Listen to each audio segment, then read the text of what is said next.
Yo, what is going on, you guys? So in today's video I'm gonna show you guys how to save and load data in Unity with the Unity's built-in PlayerPrefs, the save and load system, or the save data system, or what should I say, already inside of Unity, which is pretty cool because then you don't have to use JSON files and all of that, though it isn't the most secure. I think JSON is more secure to use, but this is just to save some simple stuff in the game should do the job for you. I think we're gonna get right into it. So what we want to start off doing is just to make, I've set up a little scene here, as you guys can see, a little simple scene with save, load, +1 cache. So if we just jump into this right now, nothing will do anything because we haven't set up anything. So basically what we're gonna do is we're gonna have a text here, which is a Text Mesh Pro plugin, or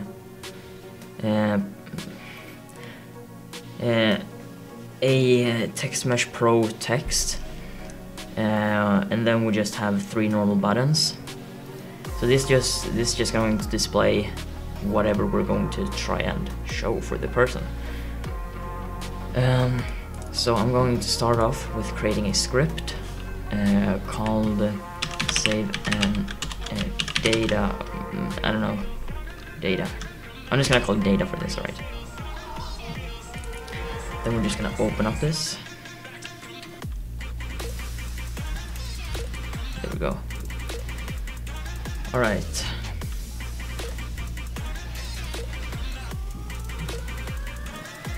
So when I open it up, because I use something called Text Mesh Pro as the plugin, or what you could say, for all the text. We're gonna be using Text Mesh Pro. If you're using the already built-in UI things, so if you're using that, you can use Unity engine.ui,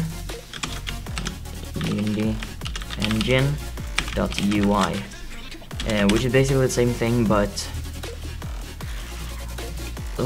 I'm gonna do that. I will probably do a video on Text Mesh Pro versus the UI already in Unity. I'm gonna explain why. We're gonna be using Text Mesh Pro. So what we can do right here is when we're going to save and load data, we use the PlayerPrefs. The PlayerPrefs already. So we can start off with doing a public integer cache. Basically just cache. Then we can do a button, just to get cache, public get cache button. So I haven't programmed in, or I haven't made any games in Unity for a little while now, so sorry if I'm a little bit like this. Okay, alright, but we're gonna do public void. I forgot about the void. I haven't opened up Unity in, I don't know, a couple of weeks. I've been programming in Roblox, Python, HTML, CSS. HTML and CSS, I think I should call them coding instead of programming, but yeah. Anyway. So what we're gonna do here is basically just gonna say cache plus equals 1. Boom, that's it. Cache plus equals 1. So that means we're going to add 1 to the cache. So then we can do the save button, for example, public void save button, and here is where the save and load PlayerPrefs comes in. So we can use PlayerPrefs, and I'm going to do set integer because it's an integer. This cache is an integer, right? So we can set the integer. and then we're going to name it cache, for example. And then we're going to set a comma and then set what we're going to save, which is the cache. And then we're just going to end that off right there. So that's basically it for like saving the cache. Then when it comes to loading, we can do public void load data, or load button, maybe we can say. And then in here, it's a little bit different, alright? So when we're loading the data, we can't just say PlayerPrefs.get integer cache. Sure, we get the cache, but we have now nowhere to save it. So we're going to say cache is then equal to PlayerPrefs.get integer, and then we call it cache. So we're going to set the value of our cache right here to what we already saved inside this, and we define the cache up here. So we save the cache from the save button. So this is right here is basically what the only thing you have to do. So that is basically everything you have to do right here. But we're also going to like show how much cache we have on the screen. And as I said, I'm using Text Mesh Pro for that. So I'm going to be using up here. We're going to define the public Text Mesh Pro UGUI as our cache text. And then in here we can make a private void update. And basically the update runs every, I think, frame it is. I'm not totally sure about that, I forgot when it runs. I think it's every frame, I think so.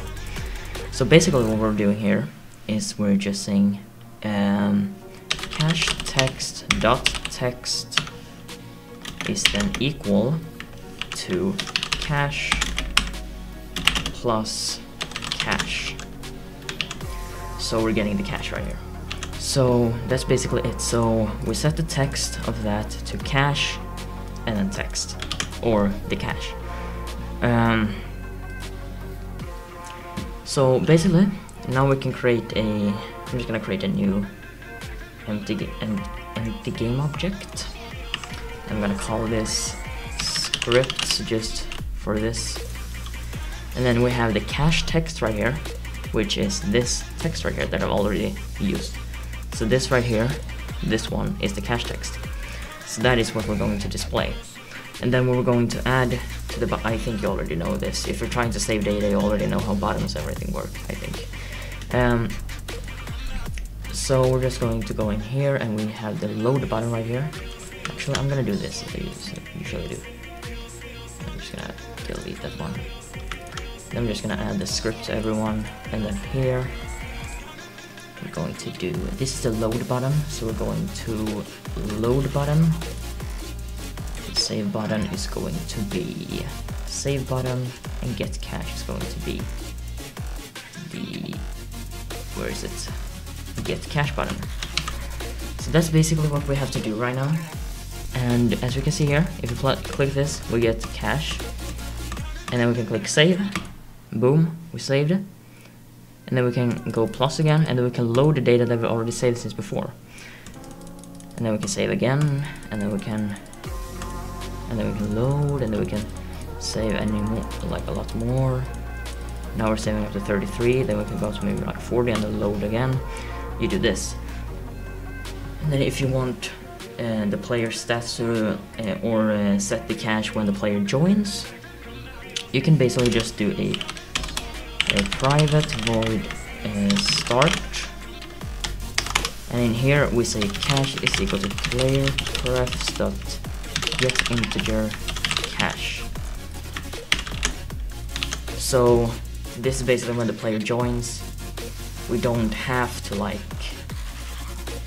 so if we even join, we get our saved data since before. And you can see this inside of this script that we have 33. So if we then turn it to 0 and then we say load, we get 33. If we say to 0 and then leave the game and then join back into the game, we get 33 because we made a start function. So when the player joins, we already add the cache that we already saved since before. I hope this video helped you guys with some basic, like how you can store data inside Unity's already built-in data thing, which is the PlayerPrefs. Hope you guys enjoyed this video. Yeah, see you guys in my next video. Peace out.